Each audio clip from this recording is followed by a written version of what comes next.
वनजमिनींचे दावे आता कायद्यानुसार निकाली निघणार असल्याची माहिती सुरगाणा येथील आयोजित छत्रपती शिवाजी महाराज महाराजस्व अभियानात देण्यात आली। जिल्हाधिकारी आयुष प्रसाद, महाराष्ट्र राज्याचे मुख्यमंत्री देवेंद्र फडणवीस यांच्या आदेशान्वये आदिवासी बांधवांचे वनदावे कायद्याच्या चौकटीनुसार निकाली काढण्यासाठी प्रयत्न करणार असल्याचं आश्वासन यावेळी देण्यात आले।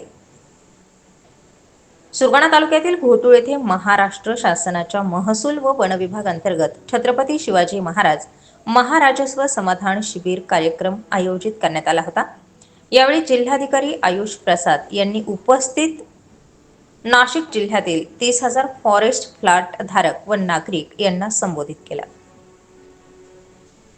मागील महिन्यात शेतकऱ्यांचा लॉंग मार्च आंदोलन झालं, त्यानुसार मंत्रिमंडळाशी चर्चा झाली, त्यानुसार हे आदेश दिले असल्याची माहितीही त्यांनी दिली।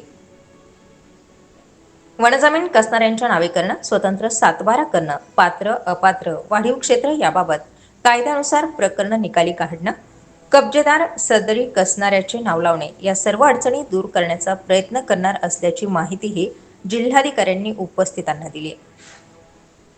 वनजमिनीवर इतर योजनांचा लाभ मिळावा यासाठीही प्रयत्न करणार आहोत। जिल्हाधिकारी, विभागीय आयुक्त, अप्पर जिल्हाधिकारी, प्रांताधिकारी यांच्या अध्यक्षतेखाली हे सर्वच प्रश्न त्या 90 दिवसात निकाली काढण्यासाठी प्रयत्न करणार असल्याची माहितीही देण्यात आली। यावेळी माजी आमदार comrade JP Gavit, one committee पदाधिकारी यांनी जिल्हाधिकारी आयुष प्रसाद, प्रांताधिकारी कश्मीरा शंखे, अप्पर जिल्हाधिकारी केकान यांच्याकडे वनजमीन अर्जाच्या फाईल दिल्या।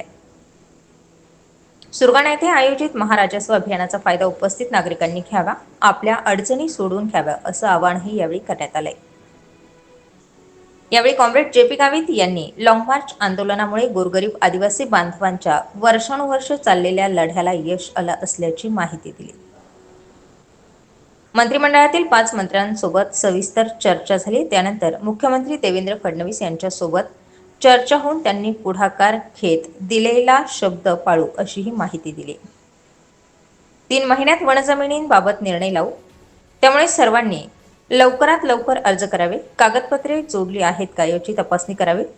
तसेच जिल्हाधिकारी आयुष प्रसाद, अप्पर जिल्हाधिकारी, प्रांताधिकारी, तालुक्याचे तहसीलदार यांच्या उपस्थितीत नाशिक जिल्ह्याच्या सर्व तालुक्यातील अर्ज जिल्हाधिकाऱ्यांकडे देत असल्याची माहितीही दिली।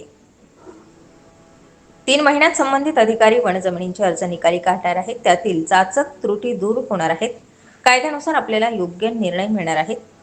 मात्र याबाबत दगाफटका झाला तर येणाऱ्या काळात पुन्हा आक्रमक आंदोलन छेडलं जाईल असा गर्भित इशाराही यावेळी कॉम्रेड JP गावित यांनी दिला। सुरगाणा तालुक्यातील तहसीलदार रामजी राठोड यांच्या नियोजनाखाली जिल्हाधिकारी यांच्या अध्यक्षतेखाली होत असलेल्या महाराजस्व अभियान हे नाशिक जिल्ह्यातील सर्वात मोठे अभियान ठरले। सुरगाणा तालुक्यासह इतर तालुक्यातील 30,000 नागरिक या अभियानाला उपस्थित असल्याने त्याचा फायदा नागरिकांनाही झाला। आरोग्य, कृषी, शिक्षण, वन विभाग, लाभाच्या योजना तसेच इतर विभागाचे अधिकारी कर्मचारी उपस्थित असल्याने नागरिकांनी या अभियानाचा फायदा घेतला। स्टार 24 फास्ट न्यूज साठी राजेंद्र राठोड, कळवण।